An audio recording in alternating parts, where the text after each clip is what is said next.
안녕하세요. 안나의 백지편지입니다. 안나의 백지편지에서는 고양시에서 살아가는 일상의 이야기를 정해진 형식 없이 백지편지에 때로는 사진을 찍듯, 때로는 일기를 쓰듯, 때로는 친구에게 수다를 떨듯 이야기를 소개하고 있습니다. 제가 팟캐스트를 시작한 지 벌써 반년이 지났네요. 취미로 시작했다지만 혼자 이 길을 걸어갔다면 한 달에 한 개씩 만들겠다고 생각한 제 자신과의 약속을 지켰을까 하는 생각이 듭니다. 그 길 뒤에는 항상 저를 격려해주는 남편이 있었어요. 이번 안나의 백지편지는 저의 남편을 게스트로 초대하여 진행하게 됐습니다. 안녕하세요. 안녕하세요. 안나의 남편 김경수입니다. 제 성격이 워낙 느긋해서 뭐든 열심히 하질 못하고 끝맺음도 잘 못해요. 요즘은 남편이 옆에서 팟캐스트 한 달에 하나씩 한다면서 왜 녹음을 안 해? 하면서 걱정을 해요. 그럼 제가 걱정 마. 어쨌든 만들면 되잖아. 하면서 티격태격해요. 안나는 느긋한 성격인데 저는 성격이 급해서 해야 할 일이 있으면 빨리 마무리하자는 제가 재촉을 하죠. 그런데 아내가 더 좋은 성격인 것 같습니다. 저는 나름 한 달에 한 개씩 만들어 따로 살고 있는 자식들에게 들려주려는 마음이 있어 팟캐스트를 시작했어요. 저의 첫 청취자는 세 자녀이길 바라는데 자식들이 아직 젊다 보니 크게 관심을 갖는 것 같지는 않아요. 그래도 저는 이렇게라도 자식들과 소통하고 싶답니다. 언젠가 부모에 대해 궁금해지는 때가 있다면 추억을 더듬으며 듣는 날이 오겠죠. 인터넷이 없어진다면 모르겠지만요. 사실 자식들이 꼭 원할지도 미지수이지만 자식들에게 무언가 해주고 남겨주고 싶다는 부모의 마음이 앞서는 것 같아요. 이런 방법의 소통도 좋은 것 같아요. 어쨌든 한 달에 하나씩 만들기로 했으면 여유 있게 하면 좋을 텐데요. 저희는 40년 전 처음 만났는데 지금까지 티격태격이 멈추질 않네요. 요즘 총량의 법칙이라는 말을 많이 하잖아요. 사람마다 인생의 희노애락의 양이 정해져 있다고요. 싸움도 총량의 법칙이 적용될까요? 성격이 다르고 자라는 환경이 다른 둘이 평생 같이 살면서 싸움 안 할 수는 없겠지요. 다 부덕의 소치로 아직도 싸움을 하고는 있지만 젊었을 때보다는 많이 줄은 것 같아요. 우리가 처음 만난 날을 기억하니 옛 추억이 새롭기만 하네요. 우리가 처음 만난 곳이 해화동 로타리 주유소 뒤편의 데미안이라는 경양식집이었죠. 그 덕에 헤르만 헤세의 소설 데미안에 관심을 가졌어요. 저는 음대에 재학 중인 누나에게 음대 여학생을 소개해달라고 부탁한 게 오늘의 결과를 가져오게 되었네요. 그때는 저는 공부할 양이 많아서 여학생을 사귀면 안정적으로 공부할 수 있을 것 같았어요. 힘든 시기를 즐겁게 보내고 싶었습니다. 전 그날 소개받은 남자와 경양식집에서 식사를 마치고 나오려는데 남자가 화장실에 잠깐 가겠다는 거예요. 저는 그저 단순한 생각에 무거운 책가방을 화장실에 갖고 들어가면 불편할 것 같아 가방을 들고 있겠다고 했어요. 그 일이 착각의 시작이 됐어요.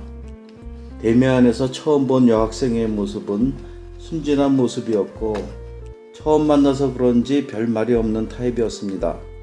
그런데 화장실 앞에서 가방을 들어주겠다고 하니 깜짝 놀랐죠. 그 당시의 여학생들은 요즘 말로 까도녀처럼 콧대가 높았는데 의외의 제안에 저 여학생이 나의 첫인상에 호감을 갖고 있구나 하는 착각을 심하게 하게 되었습니다. 지금 생각해보면 그날 가방을 들어주겠다는 것은 그저 무거운 가방을 들고 화장실 용물을 보는 것이 힘들겠구나 하는 정말 단순한 생각에서 한 행동인 것을 확실히 알 수 있습니다. 저는 단순히 화장실 바닥에 무거운 가방을 내려놓으면 지저분할 것 같은 생각에 가방을 들어주었는데 이렇게 질긴 인연의 계기가 될 줄은 몰랐네요. 본인은 단순한 생각이었지만 남을 위한 작은 배려가 이렇게 오랜 세월 인연을 맺는 단초가 될 수도 있다는 생각이 듭니다. 오랜 세월이 지난 지금 그 당시를 회상하는 것만으로도 그 젊은 시절의 추억이 아름답게만 느껴집니다. 언제 우리 해화동에 같이 가봅시다. 그럼 당신은 나와 결혼을 결정하게 된 계기가 있었을 텐데요. 대학교 1학년 때 만나 긴 세월 변함없이 나를 사랑해주는 그 마음이 고마웠던 것 같아요. 그리고 가톨릭 집안이었다는 것이 좋았어요. 어릴 때 성당 유치원을 다녔던 추억 때문이었는지 성당 분위기가 좋았어요. 그 뒤 불교재단에서 운영하는 학교도 다녀보고 기독교 고등학교와 대학교를 나왔지만 나의 신앙의 첫 만남의 장소가 항상 아련하게 남아 있었던 것 같아요. 어린 시절 해화동 성당에 있는 돌계단에서 놀던 생각과 성물방에서 묵주를 만지작거리던 생각이 나요. 친정은 종교가 없었고 굳이 말하자면 유교 집안이었어요. 대학교 때 정치적 격변기여서 휴교를 많이 했잖아요. 그때 성경 공부를 했는데 막연하게 결혼을 해 가정을 갖는다면 성가정을 만들고 싶었어요. 결혼 전 해화동 성당에서 세례를 받을 때, 그리고 명동 성당에서 결혼을 할 때, 그때는 잘 몰랐지만 지금 돌이켜보면 아름다운 추억들이군요. 그런데 성가정을 만드는 일이 쉬운 일이 아니라는 생각이 들었어요. 우리 둘 다 고집이 세잖아요. 어릴 때 순진한 생각에 신앙을 가지면 누구나 착하게 서로 사랑하면서 사는 줄 알았거든요. 우리들의 40년을 돌아보면 그랬었나요? 그래도 저는 사랑하는 마음은 굳건히 지켰다고 생각합니다. 저는 결혼하고 주일이 되면 자녀들하고 성당에 가서 미사도 보고 아이들도 주일학교에 보내고 그 안에서 키우고 싶었어요. 그런데 남편은 이제 짝을 찾아 사랑하는 사람과 사니까 성당에 안 가도 괜찮다는 농담을 할 때는 무척 실망이 됐어요. 다 지난 일이지만 후회가 많이 되는 부분이죠.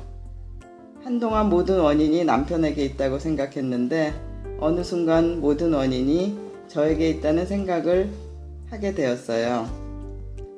성경에도 나중 믿음이 먼저 된다는 말이 있는데 저는 나를 신앙의 길로 이끈 남편이 뒷전에 있는 게 불만이었죠. 그런데 어느 날 남편을 위해 기도하지 않고 원망만 하는 제 자신을 발견하게 되었어요. 문득 남편에게 너무 미안한 마음이 들더라고요. 우리 남편도 나 때문에 참 많이 힘들고 외로웠겠구나 하는 생각이 들어 앞으로 잘해줘야지 하고 깨달았지만 깨달았다고 금방 변해지지가 않더라고요. 그래도 그렇게 마음먹은 뒤로 확실히 관계가 좋아졌던 것 같아요. 저도 요즘은 미사에 가자고 하면 순순히 따라가고 있어요. 미사뿐만 아니고 모든 일에 저는 순순히 따라가는 편이지요. 요즘은요. 올해 파티마 성모님 발현 100주년 기념으로 파티마에 있는 성모상이 3개를 순회했어요. 이번 6월 3일부터 6월 6일까지 파주에 있는 참회와 속죄의 성당에서 행사가 있었어요.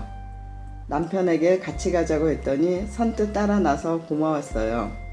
같이 미사를 드리고 마음 모아 기도할 때가 행복하네요. 나이 들면 아내 말을 잘 들어야 사는 게 편하다잖아요. 아내가 팟캐스트 교육을 받고 와서 자연스러운 진행을 위해서 누군가 같이 하면 좋다고 하면서 같이 하자고 해서 이번에도 순순히 따라 방송에 참여하게 되었습니다.